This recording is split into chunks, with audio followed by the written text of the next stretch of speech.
हम भारत भूमि पर और भारत देश में जब कुछ प्रसिद्ध व्यक्तित्व और प्रसिद्ध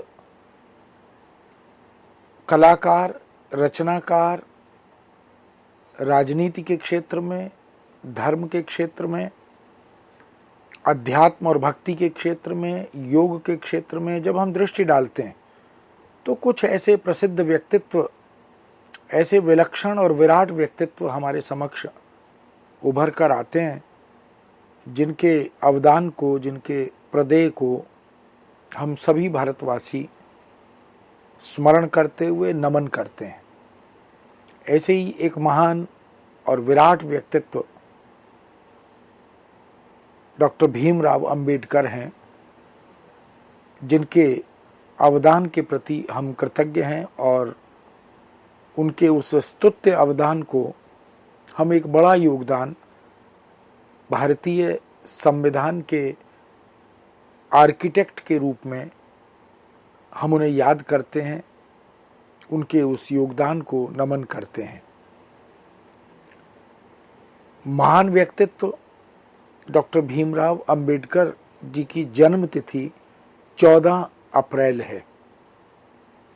इस दृष्टि से हम देख सकते हैं कि 13 अप्रैल बैसाखी का दिन होता है और 14 अप्रैल डॉक्टर भीमराव अंबेडकर जी का जन्मदिन होता है। न केवल भारत देश का यह सौभाग्य है, अपितु पूरे विश्व का भी यह सौभाग्य है कि ऐसे विराट व्यक्तित्व और ऐसे विराट व्यक्तित्व की सृष्टि ईश्वर द्वारा की गई और उनका अवतरण भारत भूमि पर हुआ। उन्हें हम बहुआयामी, बहुदिशागामी दिव्य व्यक्तित्व के रूप में याद करते हैं, उनके समक्ष नतमस्तक होकर नमन करते हैं। समादृत अंबेडकर जी को उनके समस्त कृतित्व और व्यक्तित्व के आधार पर हम अनेक रूपों में उपस्थित पाते हैं। निश्चित रूप से वह एक विलक्षण व्यक्तित्व के धनी थे और देश के लिए, देश के उपेक्षित और हाशिए पे खड़े हुए समाज के लिए अंबेडकर जी ने स्मरणीय और स्तुत्य अवदान किया है। उनके किए गए कार्यों में सर्वप्रथम हमारी दृष्टि संविधान के निर्माताओं के रूप में अगर हम देखें तो सर्वोपरि निर्माता या भारतीय संविधान के वास्तुकार के रूप में हम डॉक्टर भीमराव अंबेडकर को देखते हैं। भारतीय जो जातिवादी व्यवस्था है, अस्पृश्यता के उन्मूलक के रूप में और जातिवाद को नष्ट करने वाले प्रणेता के रूप में, एक आचार्य के रूप में हम डॉक्टर भीमराव अंबेडकर को याद करते हैं। डॉक्टर अंबेडकर न केवल शिक्षाविद थे, अपितु समकालीन, समयुगीन, राष्ट्रीय अंतर्राष्ट्रीय स्थितियों के सूक्ष्म विवेचक भी थे। वो विचारक और चिंतक भी थे और समाज की विद्रूपताओं के प्रति उनके मन में एक आक्रोश था और इसीलिए उन्होंने समाज सुधार के कुछ मानदंड, कुछ कसौटियां निर्धारित की। उन्हें हम राष्ट्र उन्नयन एवं उत्थान के राष्ट्र नायक के रूप में भी देखते हैं। चहुमुखी और बहुमुखी राष्ट्रीय विकास होना चाहिए, सबको समान अवसर मिले और देश प्रोन्नति करे, गतिमान हो, उसका आधुनिकीकरण हो और उसके हर हर तरह से उत्थान की संभावनाएं, इनको उद्घाटित करने में अंबेडकर जी की भूमिका उल्लेखनीय रही है। एक समान समाज, समानता और समभावी समेकित संस्कृति और सांस्कृतिक राष्ट्रवाद, इसके वो प्रबल पक्षधर रहे हैं। अंबेडकर जी राष्ट्रवादी चिंतक थे। राष्ट्र उनके लिए हर चिंतन श्रृंखला में सर्वोपरि था और देश की संस्कृति के प्रति उनके मनोमस्तिष्क में विलक्षण आदर और श्रद्धा का भाव था। सामाजिक अनेक विकृतियों के निवारण एवं निदान के लिए उनका व्यक्तित्व आजीवन समर्पित रहा और वो एक नेतृत्व देने वाले व्यक्तित्व के रूप में समाज के सामने खड़े रहे। डॉक्टर अंबेडकर ने सामाजिक समता, समाज में अनेक प्रकार की विषमताओं को जब देखा तो उनकी उस बेचैनी, उस छटपटाहट ने उन्हें प्रेरित किया और उन्होंने सामाजिक समता के लिए एक सशक्त आधारशिला तैयार करने में अपनी रचनात्मक भूमिका निभाई। इसलिए उन्हें वैश्विक नायक के रूप में भी इस दृष्टि से देखते हैं, क्योंकि उनके चिंतन, उनके मनन ने न केवल भारत को अपितु विश्व के अनेक देशों को राह दिखाई, उनका मार्ग प्रशस्त किया। उनका पूरा नाम डॉक्टर भीमराव रामजी अंबेडकर था। मध्य प्रदेश में 14 अप्रैल सन 1891 को उनका जन्म हुआ था और 6 दिसंबर सन 1956 को दिल्ली में उन्होंने शरीर त्याग दिया था। इस तरह हम देख सकते हैं कि लगभग 65 वर्ष की आयु उन्होंने प्राप्त की, लेकिन इन 65 वर्षों में जो कार्य उन्होंने कर दिखाए वो उनकी विलक्षण मेधा, अद्भुत प्रतिभा के परिचायक थे और वो समस्त कार्य 100 वर्षों से अधिक अवधि और आयु में संपन्न किए जाने वाले कार्य थे, जिनको उनकी विलक्षण प्रतिभा ने 65 वर्षों की आयु में कर दिखाया। राष्ट्र की बहुमुखी स्वतंत्रता में रचनात्मक और उल्लेखनीय, स्मरणीय और स्तुत्य भूमिका वो निभाते रहे। उन्होंने आजादी के भी अनेक आयामों को उद्घाटित किया और ऐसे ऐसे निर्णय लिए, निर्णयों के लिए देश को प्रेरित किया, राष्ट्र का मार्ग प्रशस्त किया कि उनके प्रति सहज ही एक श्रद्धा और समादृत भाव का उदय होता है। उनके समस्त जीवन का मूल लक्ष्य, मूल उद्देश्य यही था कि वे आजीवन शोषितों और पीड़ितों की सेवा करें।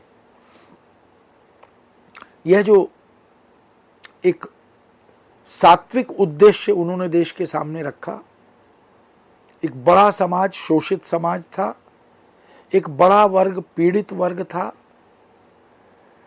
और ये जो भेद उन्हें दिखाई दे रहा था, इसको समाप्त करने के लिए उन्होंने आजीवन सेवारत रहने का संकल्प लिया। राष्ट्रवासियों के और राष्ट्र के चहुमुखी हितों को वो अपने जीवन के उद्देश्यों में सर्वोपरि रखकर चलते रहे। जितना आदर और सम्मान राष्ट्र के प्रति उनके मन में था, उतना ही आदर और सम्मान राष्ट्र के प्रत्येक नागरिक के लिए भी उनके मनोमस्तिष्क में विद्यमान रहा। वो एक महाप्राण, एक महामानव की तरह सामाजिक विद्रूपताओं से अशेष संघर्ष करते रहे और इसी को उन्होंने जीवन का उद्देश्य बनाया भी। वो अडिग, निर्भय और निरंतर अग्रसर रहने वाले व्यक्ति के रूप में हमारे सामने आते हैं। उन्होंने बहुत से अभावों, अपमानों, अड़चनों, इन सब को ध्यान में रखकर और सुधार की राह में खड़े हुए न जाने कितने अवरोधों से लड़ना सीखा।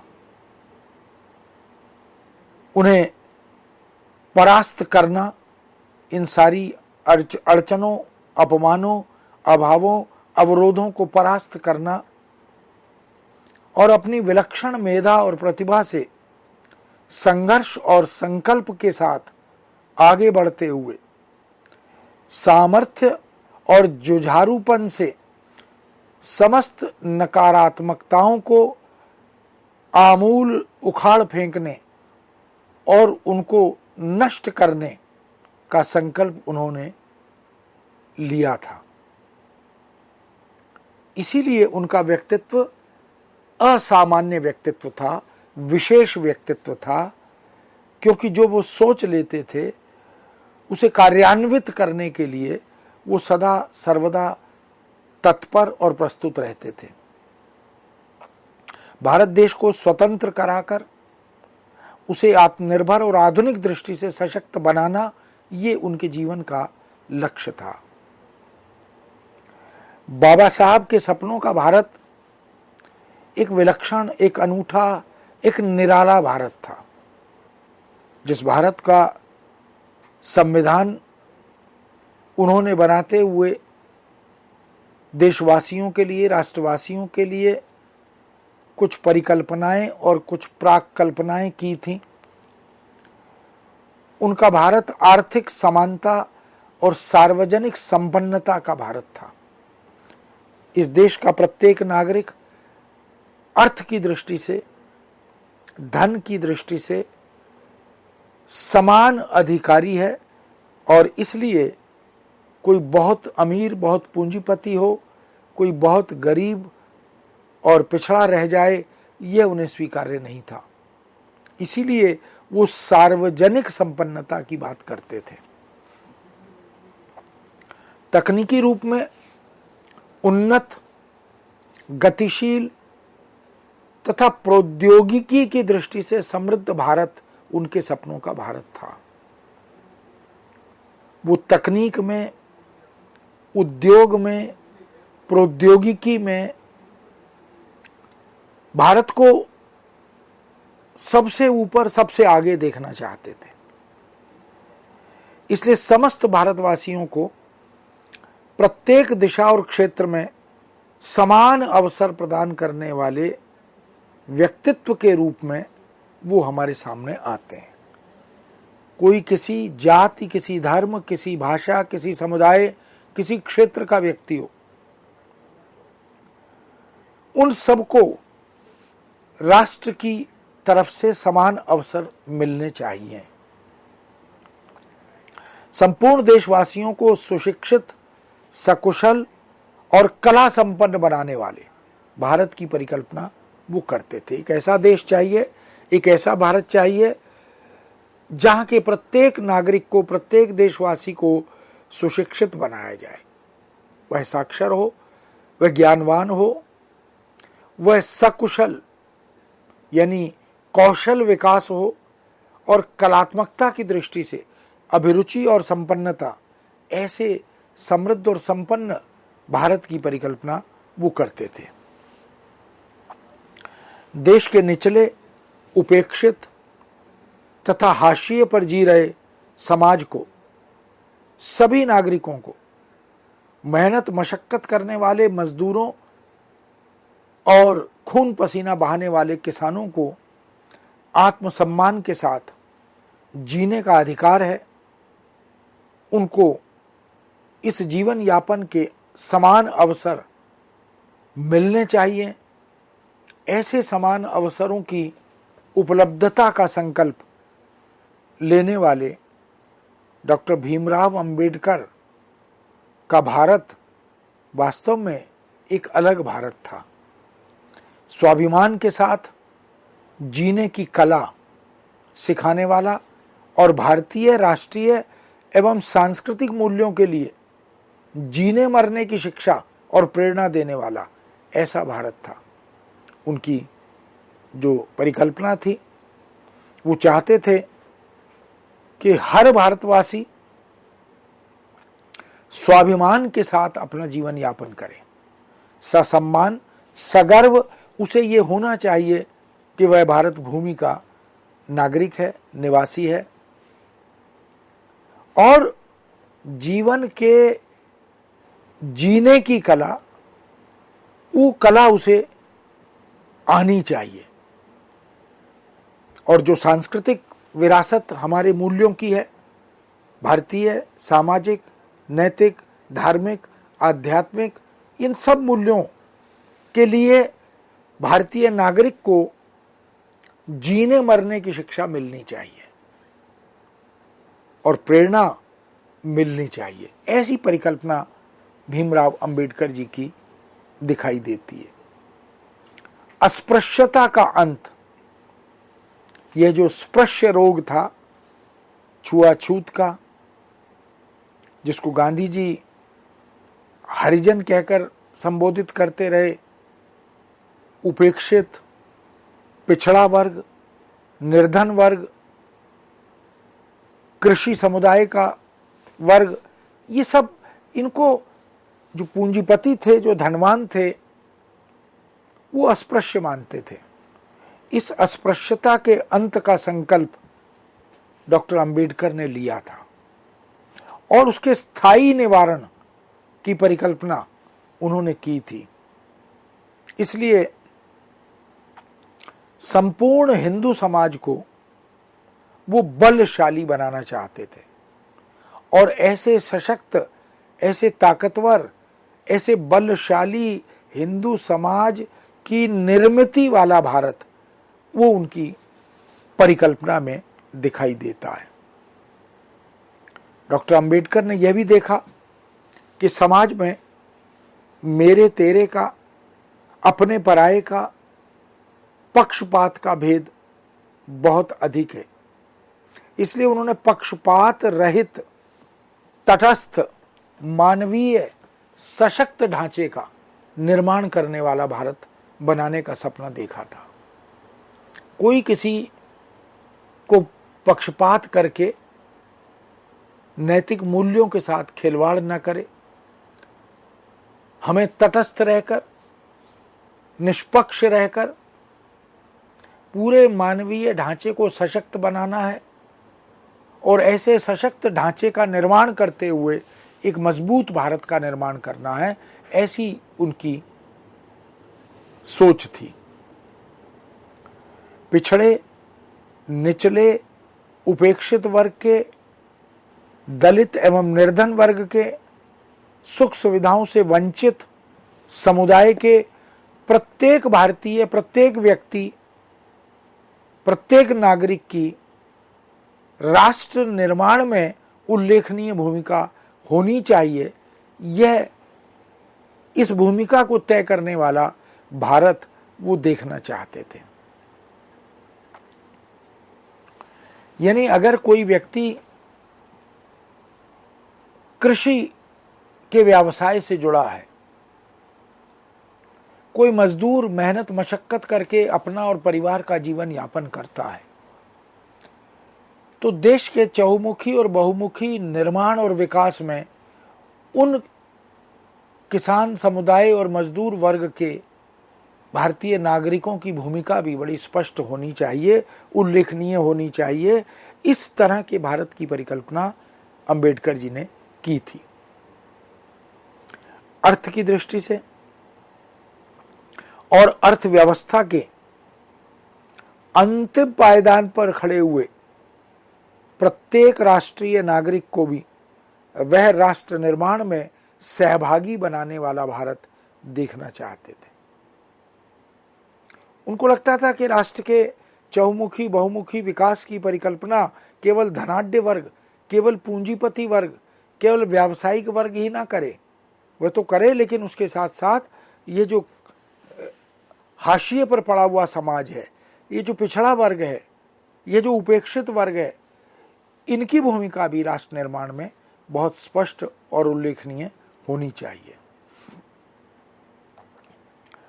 आज जिस भारत को हम देख रहे हैं, आज़ादी के इस अमृतोत्सव के अवसर पर लगभग 75 वर्ष संपूर्ण हो रहे हैं और विश्व में भारत की उन्नति को देखकर, विकास को देखकर, भारतीय संस्कृति, मूल्य और परंपराओं के विस्तार को देखते हुए हम ये कह सकते हैं कि अंबेडकर जी ने जिस वैचारिक चिंतन का बीज वपन संविधान में, संविधान निर्माण करते हुए और अन्य अनेक क्षेत्रों में किया था, उसी का सुपरिणाम है, उसी राष्ट्र निर्माता आर्किटेक्ट की प्राकल्पना और परिकल्पना है जिसको आज के भारत के रूप में हम देख सकते हैं। निश्चित रूप से यह नया, यह नवीन, यह नव जागरण वाला, यह आधुनिक और उत्तर आधुनिकता वाला भारत, यह ऐसे व्यक्तित्व के प्रति कृतज्ञ है। उसी डॉक्टर भीमराव अंबेडकर के आर्किटेक्चरल को ध्यान में रखें, उनकी प्राकल्पना और परिकल्पना को ध्यान में रखें, तो हम कह सकते हैं कि आज देश में अनेक स्थल ऐसे हैं, अनेक संस्थान ऐसे हैं और शिखर पदों पर उस हाशिए के समाज के लोग अवस्थित हैं। उनकी विलक्षण मेधा, उनकी प्रतिभा, उससे राष्ट्र के चहुमुखी और बहुमुखी विकास के समस्त लक्ष्य जो हैं वह सिद्ध भी हो रहे हैं। बहुत से व्यक्तियों को जब हम शीर्ष पदों पर विराजित देखते हैं तो हमें डॉक्टर भीमराव अंबेडकर के उस स्वप्न का स्मरण सहज ही हो आता है जो उन्होंने देश के निर्माण के लिए, नव निर्माण के लिए, एक नए भारत की परिकल्पना के लिए आज़ादी के बाद उन्होंने की थी। तो मित्रों, डॉक्टर अंबेडकर कोई सामान्य व्यक्ति और व्यक्तित्व नहीं है। ऐसे व्यक्तित्व शताब्दियों में पैदा होते हैं और भारत भूमि का यह सौभाग्य है, भारत देश का यह सौभाग्य है कि डॉक्टर अंबेडकर 14 अप्रैल के दिन भारत भूमि पर जन्म लेते हैं, अवतरित होते हैं और राष्ट्र के लिए एक उज्जवल, एक प्रशस्त भविष्य, इसकी परिकल्पना करके उसकी एक आधारशिला रखते हैं। इस विषय को यहीं विराम देते हुए पुनः आपके समक्ष उपस्थित होंगे। आज्ञा दीजिए। नमस्कार।